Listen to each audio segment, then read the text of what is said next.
SmackDown took place on Tuesday night from Dayton, Ohio, at the Nutter Center, the site of the 1993 King of the Ring, won by Bret Hart, who in one night defeated Scott Hall, Kurt Hennig, and Bam Bam Bigelow.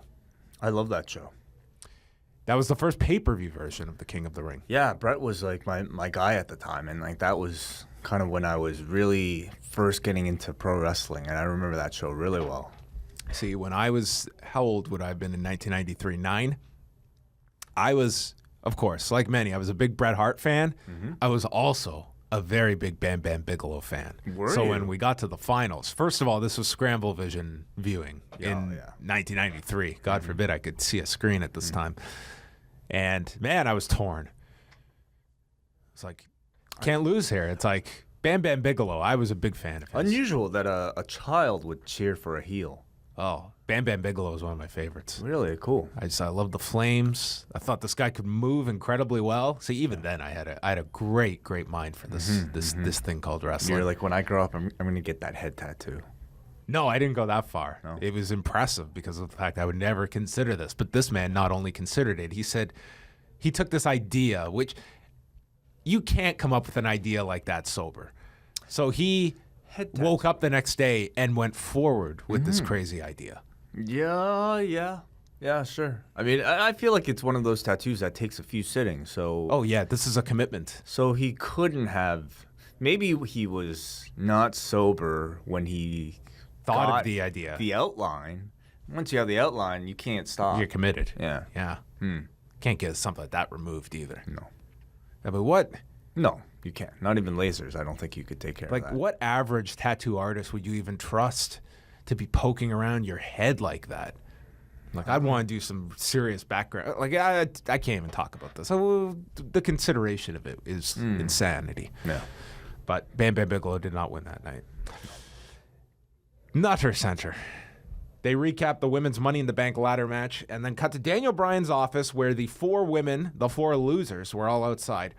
And Bryan says he's going to hear them out, but first he wants to hear from Carmella and James Ellsworth, who are going to start the show. Carmella and Ellsworth came out with the briefcase, and Ellsworth demands everybody stand for Carmella. Carmella says she's been trending worldwide for the last 48 hours, but it's all been complaints about how she won, but she doesn't care. She's been overlooked and underestimated, was the last pick in the WWE draft last summer. She's not here for girl power. She runs through all the other women and all of their accolades that everyone focuses on. She says, I won fair and square, and then brings up how Kane helped Seth Rollins in 2014 and how Bray Wyatt prevented Roman Reigns from winning in 2015 to lead to Sheamus's victory. And complains about all the internet trolls getting on their Twitter and tweeting Bryan and calls all these fans pathetic and says there are no rules in Money in the Bank, so no rules were broken. And this was a great promo from Carmella. Yeah. I thought this was her best to date.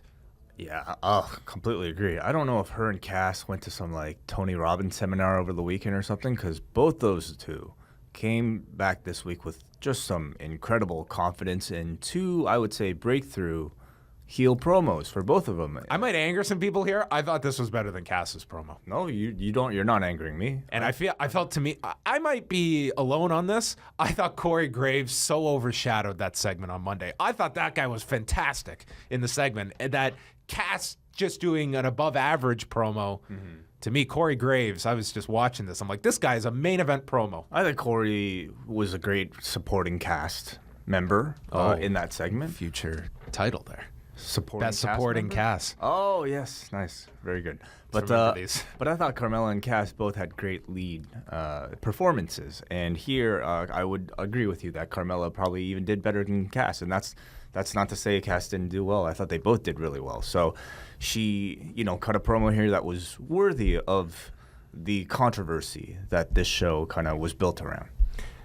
Bryan was backstage and mentions that Charlotte apparently has some neck issue that he was speaking to the medical team about, and Charlotte just dismisses it and says that only 5 women were licensed to be in the match and tells Bryan to do the right thing. And that would be our show-long question. What will Daniel Bryan do? The New Day came out, and they thought they were going to the Uso penitentiary, but the Usos staged a prison break in their own prison. And they introduced the Usos to the warden, Big E, who wields a big nightstick. He is the deputy. And then Big E quotes "No Easy Way Out" from Rocky IV. The Usos came out, and we had a singles match with Jimmy Uso against Big E.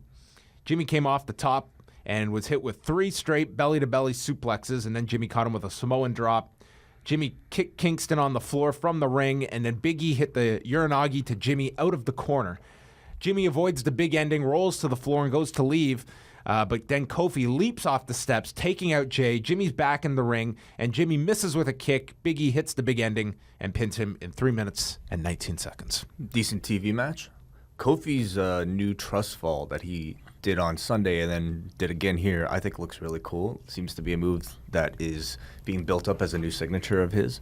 I want to say that maybe there is a 1-year moratorium, because this was Cody Rhodes' move when he was Stardust. Yeah. And it's been just over a year. Right. Kofi does it more like a twist. Yeah. He does a twist. But you're right, yeah. So I was going to say maybe they gave, a time before they would maneuver that. But I'm also watching Big E totally doing that Uranagi out of the corner that you can't help but think of Joe's move. Yeah. But we have a brand split, so all moves are free. It's fine now. By the way, I forgot to mention this off the top. We are going to have a preview of my interview with Cody Rhodes later on this show. The rest will air Sunday on The Law, but obviously he's promoting Friday's Best in the World pay-per-view that he's headlining, so we'll hear from Cody later. If you're watching us on YouTube, you can, of course, download that at liveaudiowrestling.com. We should always do that. That's the promo. But New Day seem to be on their way to a rematch. Yes, and an appearance on Talking Smack that we shall get to. Bryan was on the phone with Shane. Was this the best week for Shane to have off between Sunday and Tuesday? This was big stuff. Was it? Oh, you're saying if she... Well, I mean, Bryan's big return kind of already fulfills that role. I guess in storyline, Shane not being... Especially for Sunday, I guess it makes sense that you wanted the confusion coming out of Sunday. But if I'm watching this with any semblance of logic, it's kind of strange. It makes no sense why the GMs wouldn't be at the pay-per-view. The pay-per-view is the most important part of the month. Yeah. Yeah. I don't know why they don't fly him. I mean, they don't have many TV appearances scripted for him. I get it. But in a situation like we had on Sunday, they really needed to be there. Tuesday was built around Bryan, so I can understand not needing Shane for this role. But Natalya interrupts and is with Tamina and welcomes Bryan back, and she's just sucking up to Bryan. Tamina has this big bruise painted on her left arm. And Natalya is rambling as Tamina cuts her off, says she's sick of Carmella running her mouth, and Daniel Bryan promises he will be making a decision soon.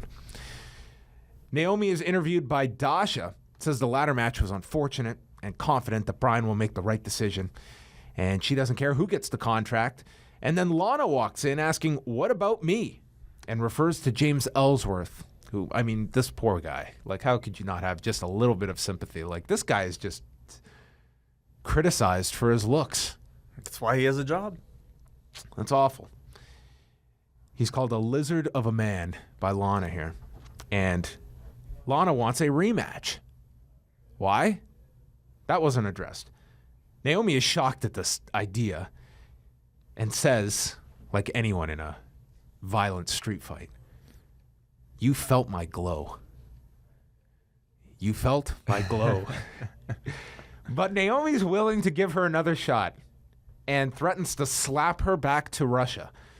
So we will have this rematch next week. I don't know why. And I don't know why this match was designed the way it was on Sunday if it was to lead to a rematch. What a time fill this feels like next week. And I don't want to see a title change. If anything, Sunday... we were talking about title change ahead of time. Yeah. My God, is this not necessary, or is she ready? You cannot do it with Lana at the skill level she's at. I mean, I hear she's been working really hard at it, and I'm sure she's greatly improved in ring since she's debuted, but she's still not at the level. But I'll say, her interview, I think, is obviously very strong. It's her strongest suit.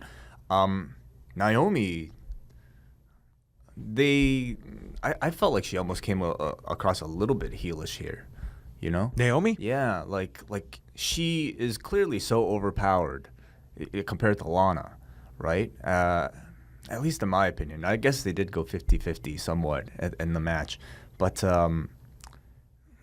her trash talking is like really like aggressive, and I almost kind of felt bad for Lana, who was beaten and then just kind of came here, but whatever, it's fine. They recap Jinder Mahal's victory over Randy Orton at the pay-per-view, and that goes into a sit-down that Tom Phillips had with Randy Orton. He said he lost control at the end of the match when the Singh brothers put their hands on his father. He saw red and took his eye off the ball, and he beat himself. He knows how numbers games works because of his history with the Authority, Evolution, and Legacy. And Jinder Mahal crossed the line, and he's willing to do anything to get his hands on him. This is not over. And he doesn't care if he ends Jinder's career, and maybe he'll disrespect Jinder's family and fly all the way to India and RKO Jinder's family members. Wow. Which, one of his family members, whose brother-in-law is in storyline. No. The Great Khali.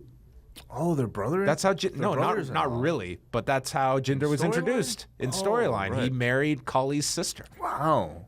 Wouldn't that be great? Randy and Khali. Can you imagine Khali taking an RKO? I can.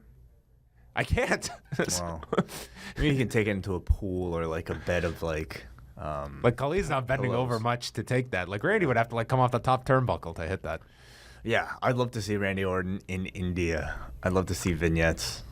Searching for the Mahal family. Yeah. Wouldn't that be amazing? God, that would be something else.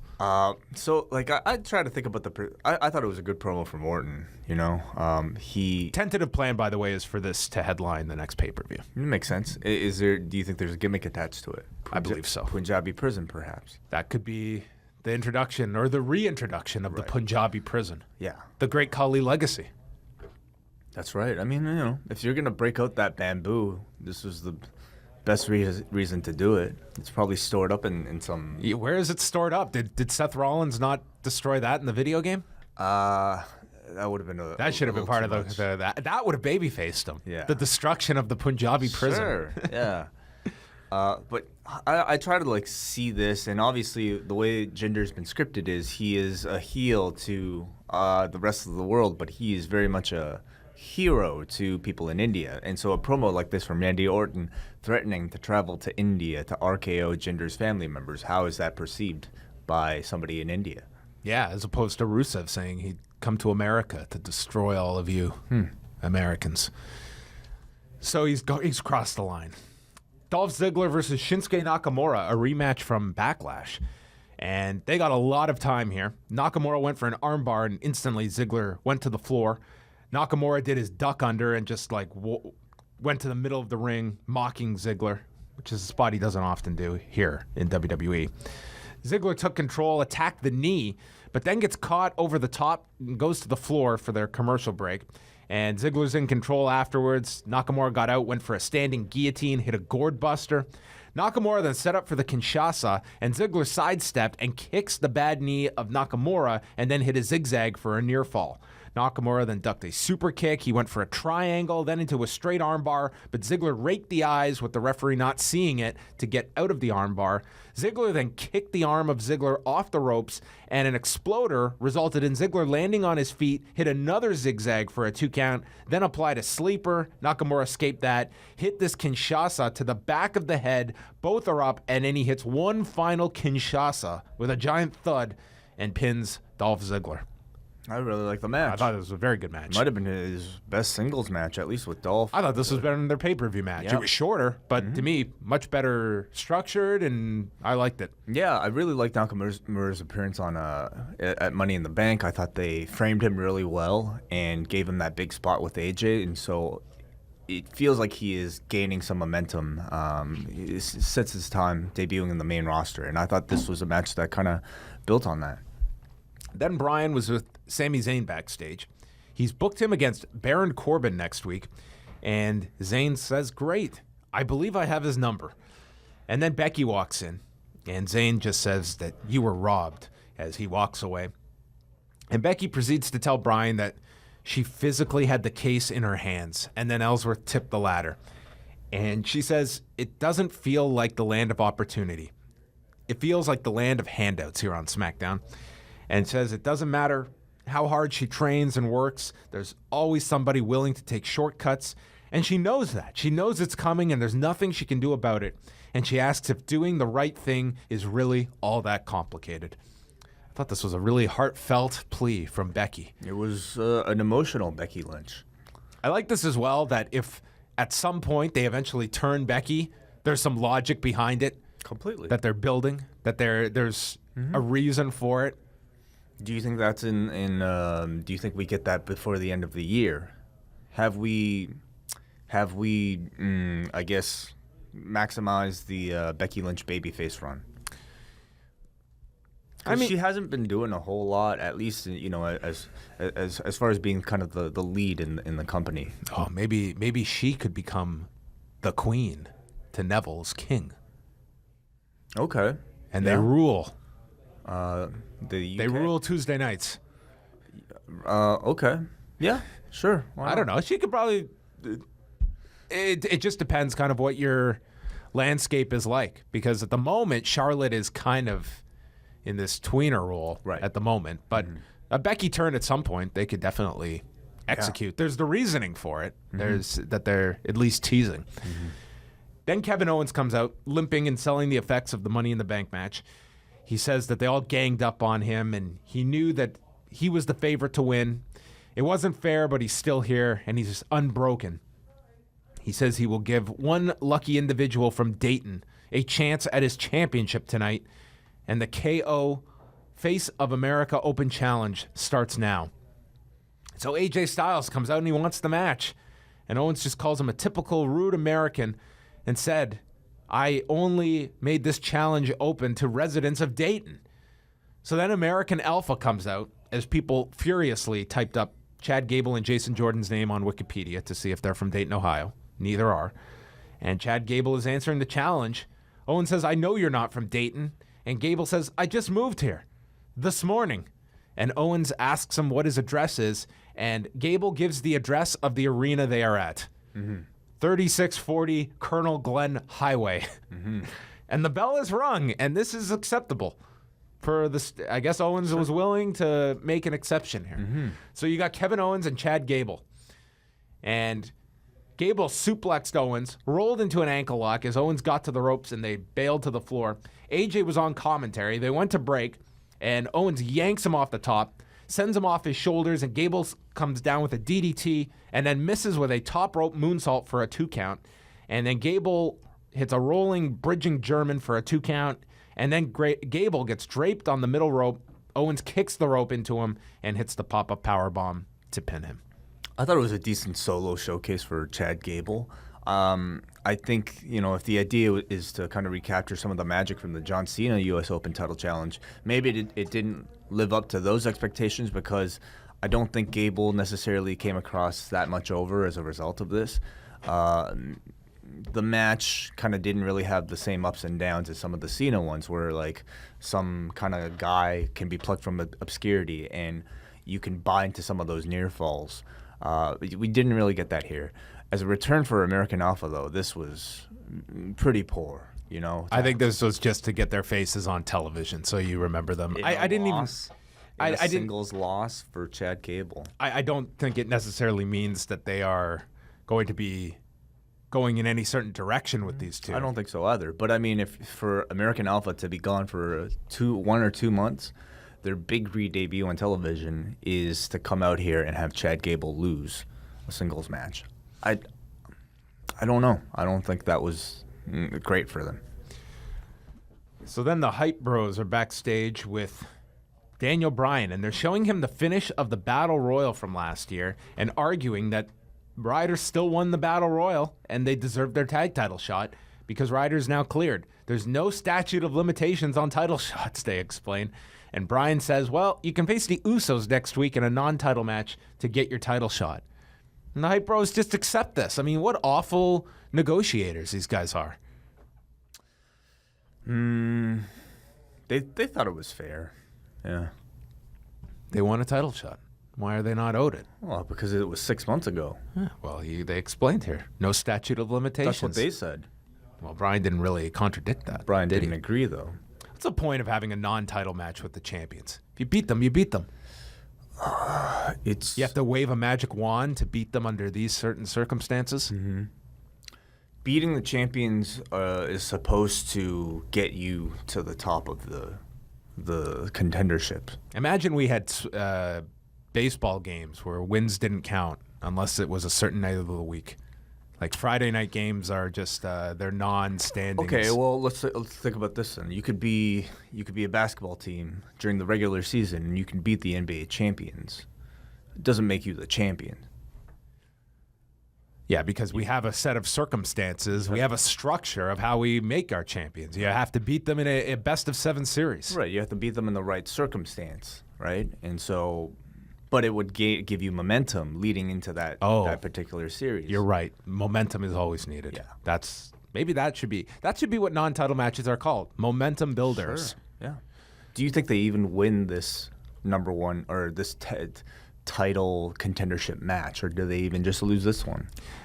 See, that's what I don't like about this. I feel they should get the title shot, and that should be the breakup where they fail. So I don't want to see them succeed and win this non-title match to then just come back and do the title match. Mm-hmm. And it doesn't even feel as though that would be at a pay-per-view. I feel this would be for TV because the New Day seems to be you're going in the rematch direction with them. How many weeks until Battleground? We've got a month. 1 month. Okay, so they could fit this They can do this on TV over the course of a few weeks. But I think this should end with them getting their title shot after all this time, and then they fail. And that is the turn, whether it's by Zach or by Mojo. So Sami Zayn is... Oh, then we had this Sonic spot with milkshakes and Ty Dillinger. Anything to add? Well, probably the... last we'll see of Ty Dillinger for about 3 months. Did you see the video of the off-duty officer who got involved in the recent London attack? Mm-hmm. He was off-duty, and he assisted here. He got involved, and he was wearing a Sami Zayn shirt. Yeah. And then Hunter met with him. Mm-hmm. So they get Sami Zayn to record this message, and they're playing it for him, and it fades out at the end, and Hunter's like... Yeah, this went on for like 20 minutes. He was just rambling. We just want to, save you from that. Mm-hmm. What a dick. Like, what a dick.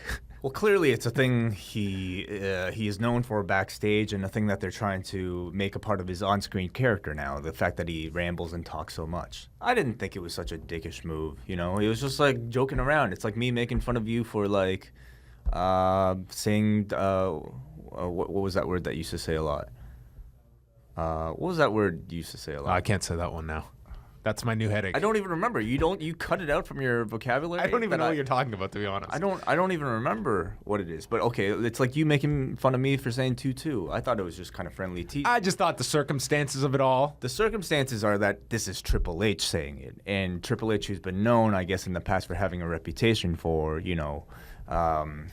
putting down younger talent. Maybe it doesn't come across as well. But he probably worked extensively with this guy to try to give him the character that he has. So I don't look at it in too much of a negative This current light. character, I doubt it. I meant I guess his probably time in NXT, Daniel Bryan then comes out and they're chanting for him. He mentions that the first women's Money in the Bank ladder match went down this past Sunday and the fans boo it. He was told to stick to the WWE rule book tonight, and he brings out all 5 women. And he says that Money in the Bank matches are no DQ, and there's nothing in the rules that state another person cannot unhook the briefcase. And the first woman to hold the briefcase is declared the winner, and says there has been interference in other Money in the Bank matches, but never has someone actually climbed the ladder that's not in the match and unhooked the briefcase and handed it to someone. So we are into uncharted territory. Ellsworth grabs the mic and says that Daniel Bryan, being the father of a hippie vegan baby, has gone soft. And Brie responded, stating that their baby drinks milk and is therefore a vegetarian and not a vegan. Bryan tells him to shut up and threatens to punch him in the face and fire him if he ever speaks about his baby again. The other women all start arguing with one another. Natalya tells Becky to stop sucking up to Bryan. Then Charlotte threatens Natalya and says, "I'll make you look like James Ellsworth," which got a big pop. Yeah. And then Tamina says, "Charlotte, you need to be quiet or you're going to begin to look like Ellsworth." If ever there was a visual of a flat line to a line, this was it. Like this line of Tamina playing echo chamber to Charlotte. What happened here? I don't know what happened here. I could only assume that maybe Tamina got the script and remembered Charlotte's line instead of her own line. It would be hilarious if Charlotte saw that Tamina had the way better line and took it. Oh, that would be funny. But I mean, Tamina should have been. I don't know. There's something very wrong with that. What happened here? Problem is, Tamina herself is already definitely the weakest of the five in terms of speaking, and so. Well, remember earlier, all the women got their individual time with Bryan. Yep. Tamina got lumped with Natalya. They weren't going to have her own segment with Bryan. Sure, yeah. I thought Tamina sounded pretty decent in that, but here to have her follow Charlotte, and to have her somehow read the same. That must have been a flub. There's no reasonable explanation. It's the kind of flub that I could see them she now just repeats people. That could be her new character. Like that's the kind of thinking they have. It's like, oh, this is over now. Yeah. And we'll just continue to do this like this goofball. No, this might have been the cringiest part of SmackDown, yes. This was so weird. Mm-hmm. And everyone just like absorbed what she said, took away their eye contact, and resumed the segment. It was like this pause where everyone digested what was just said. And here we have assholes like us trying to rip it apart. I'm curious. I want to know this. This is the only thing I cared about coming out of SmackDown was how this happened. I want to know. I want to know the details. And so Bryan states that Carmella is going to be the first winner to hand over the briefcase because he will not allow James Ellsworth to interrupt one of the biggest moments in women's wrestling history, and announces a rematch for next week. And the crowd booed this because there was 20 minutes left in the show and they had clearly forgotten the other match that was advertised tonight and probably thought we're getting the match tonight. Mm-hmm. This was the right call not to do it on Tuesday. 100%. Let this build for a week. Yeah. Would have been crazy to do this for no reason, just seems to be the moment. Seems to be the whole purpose of this is to boost their ratings. Yes, and build it up for a week.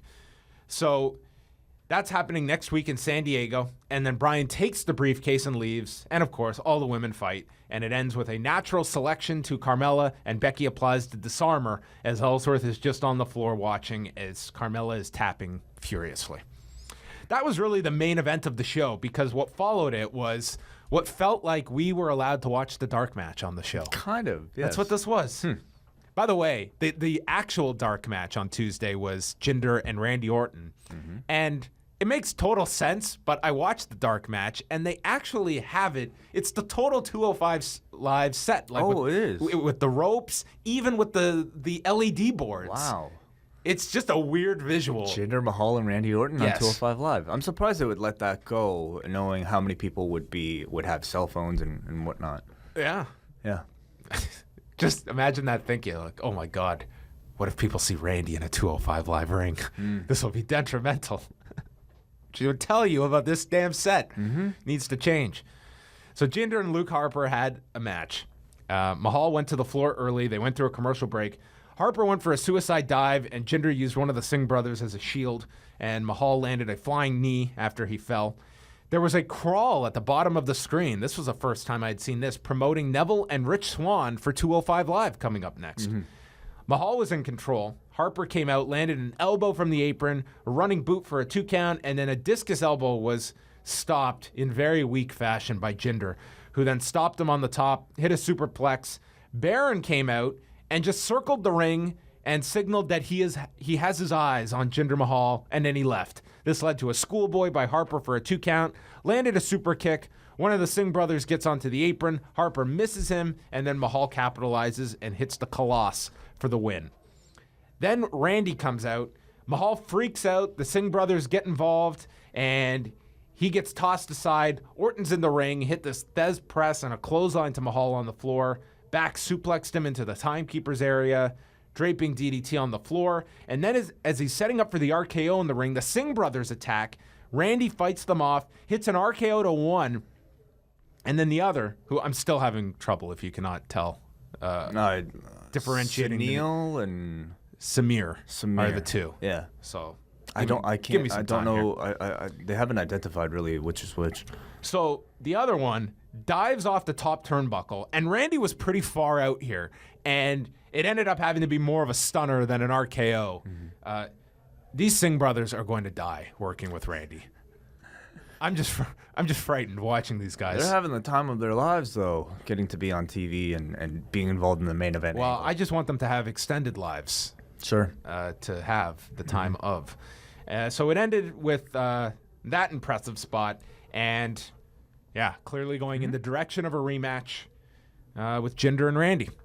I thought Harper and Jinder were having a pretty solid match here, and I attribute much of that to Luke Harper, who I thought looked tremendous, and seems to be right now on kind of still waiting for his shot.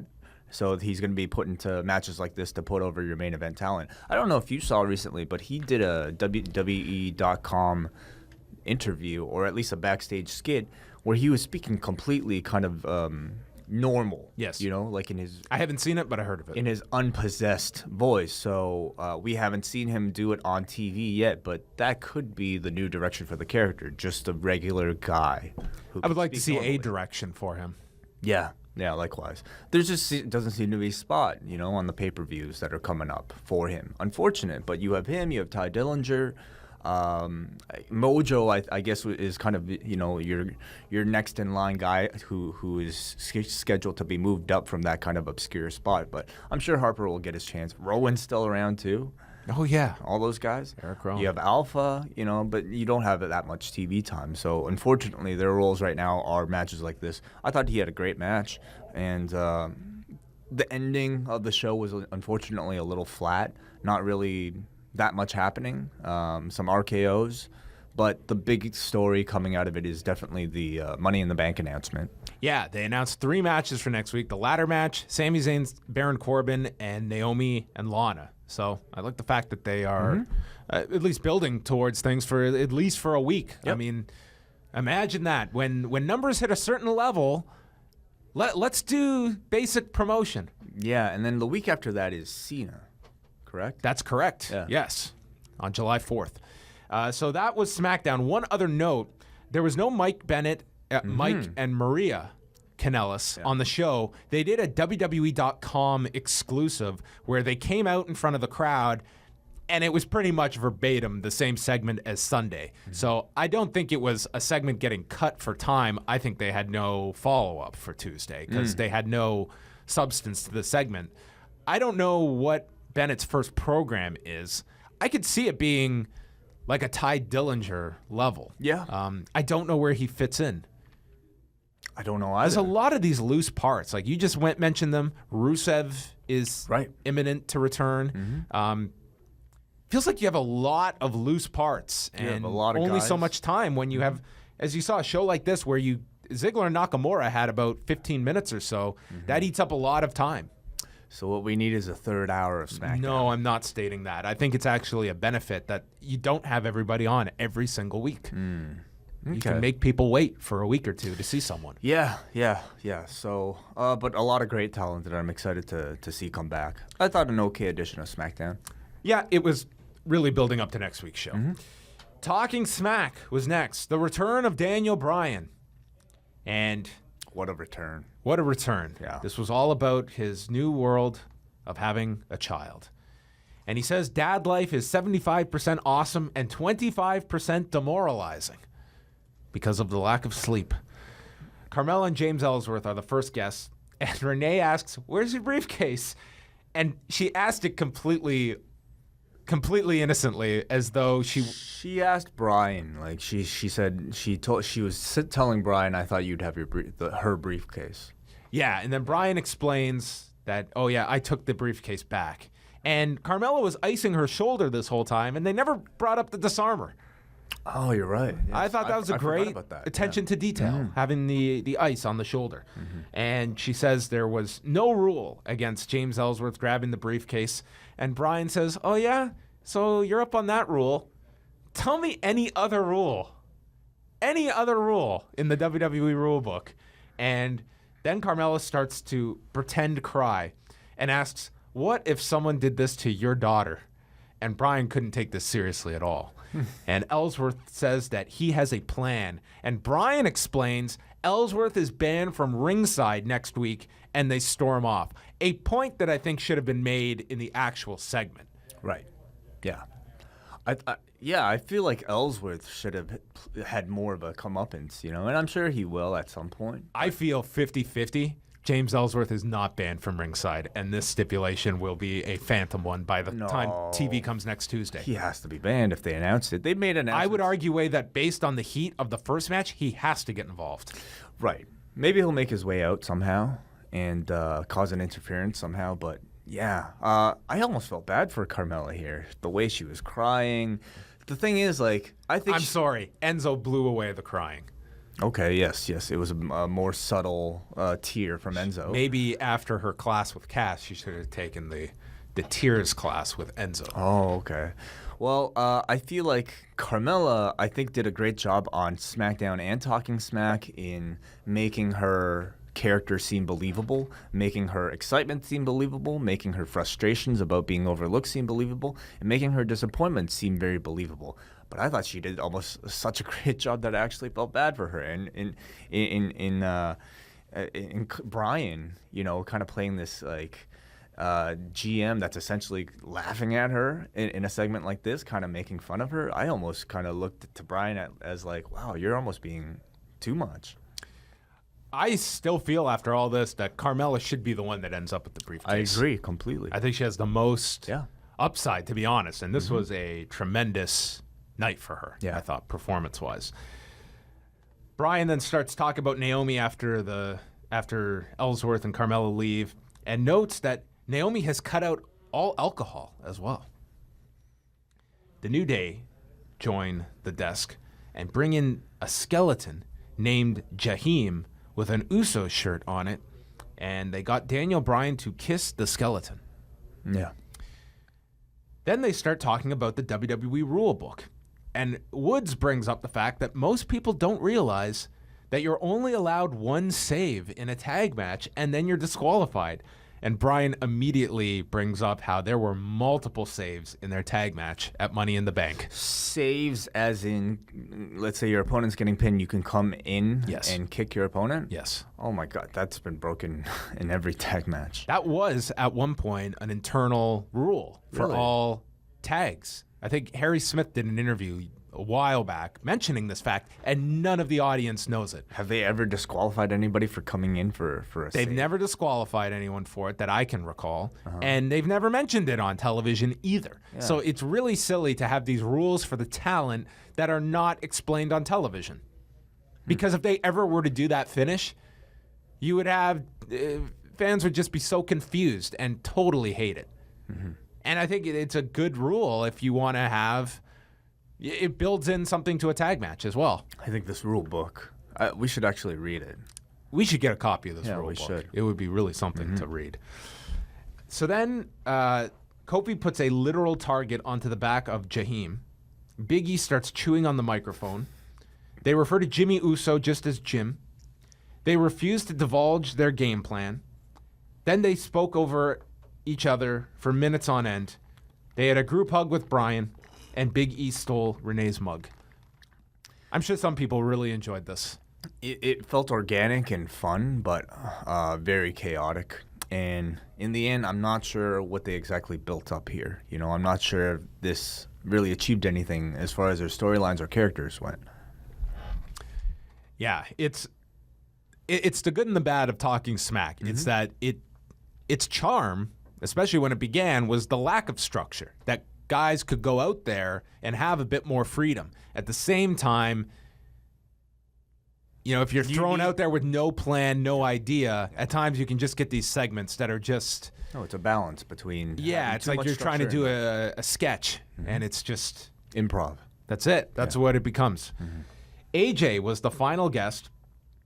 They replayed his fall from the hanging on to the briefcase on Sunday, and he thought he broke his rib instantly. That was crazy. Tough to watch, Like, I'm not sure what the idea was, because I was thinking that maybe he was going to reattempt the thing he did in Ultimate X. Remember that where he did the flip and landed on the back. I'm thinking maybe it was an attempt for something like that, but I mean, there was no skill involved in that at all. It was pretty much a human being falling straight from that height, which is just, I think, a risk that they haven't. I feel like they've been shying away from, like just straight up big falls like that. But I mean, Shane did fall from the Hell in a Cell. Maybe he just thought that there would be great meme value in it. Is there? That's how wrestlers got to think in 2017. So anyway, they continue to talk. He wants to go after the United States title, and he wants to have a match with Shinsuke Nakamura. And Bryan talks about facing guys in his career that he knew were better than him, citing Yuji Nagata and Jushin Thunder Liger. And that's it. That's it. Yeah. So Bryan basically cited... two New Japan guys as the best competition that he's faced. Yes. And AJ was like, okay, that makes sense. But when I was in the WWE, I thought I was better than everybody. He said, I go into every match knowing I can win, and I should win. Those New Japan guys, I could see why. They're better than you. They're really good. Yeah. Styles says he wants to represent his country by winning the United States title, and even he has a hard time saying this with a straight face. He says, man, that really sounds like quite a good guy. And they end the discussion by talking about cleaning diapers. Before that, though, Bryan tried to bring up... Okay, so there's one moment where AJ was, like, trying to say, like, I really want to represent America. And then Bryan goes on to try to mention about how, AJ, you're really sounding like... And then he stops himself. And Renee pointed out, hey, did you, have a point there? And then Bryan jokes that he probably shouldn't say what he was thinking about saying. Was he going to make a Trump reference? It might have been something political. It might have been maybe Hogan played Mr. America. Could have been something relating to that. I don't know. But Bryan basically kind of, had a brief change of heart about not mentioning Maybe they wanted to talk about AJ's home state, the Georgia 6 election.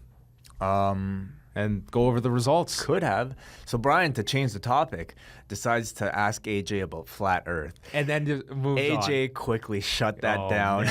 I'm sure he's been teased and will continue to be teased about that many That has really times. Stuck with him. Poor guy. Well, I mean, yeah. No, it's you opened that door, dude. I guess not. Come on.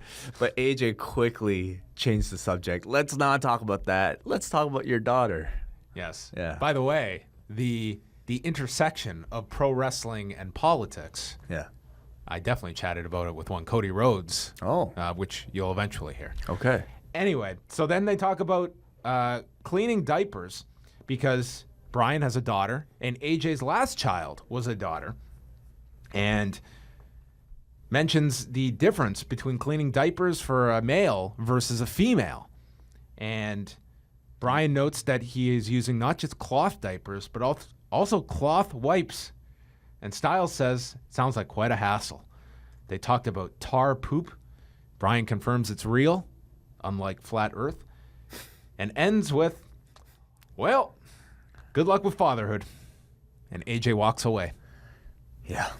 So, thought it was important to take these notes. And that was Talking Smack. Mm-hmm. What a return for Daniel Bryan. This show, I felt, was almost a little too loose on the Talking Smack side of things.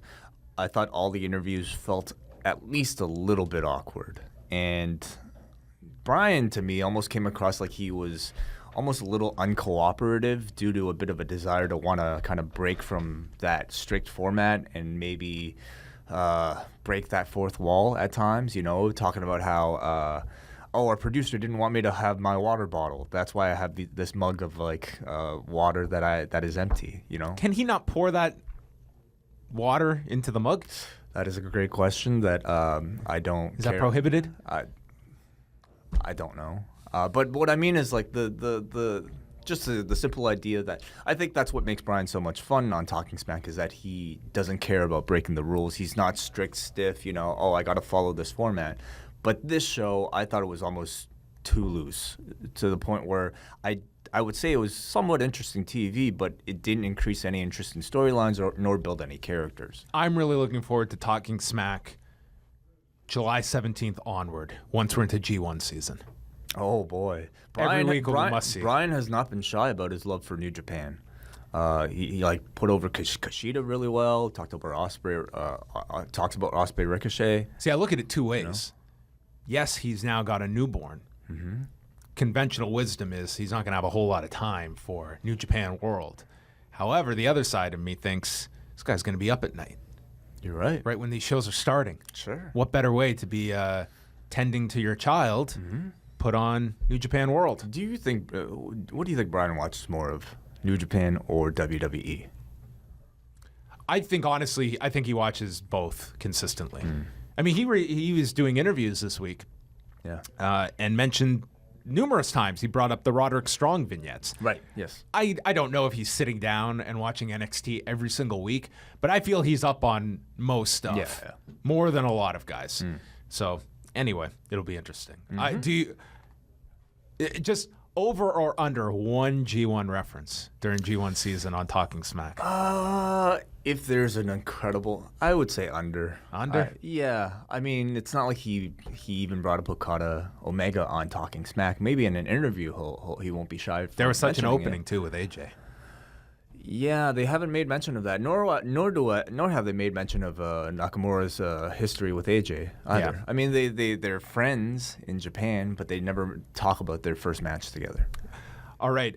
Before we end the show, I did want to mention this past week, Chris Bryan, who people in wrestling may know better as Chandler Biggins. He was one of the co-owners of the AIW promotion out of Cleveland, passed away. He had a lot of health problems this year. It was very, very sad. A lot of people were talking about it. Kevin Owens wrote a really touching piece online. He even dedicated his match on SmackDown to Chandler Biggins. So I just wanted to mention that. I didn't ever get to meet him. We were there at that show in September, but didn't actually get to meet him. So I just wanted to mention that at the end of the show.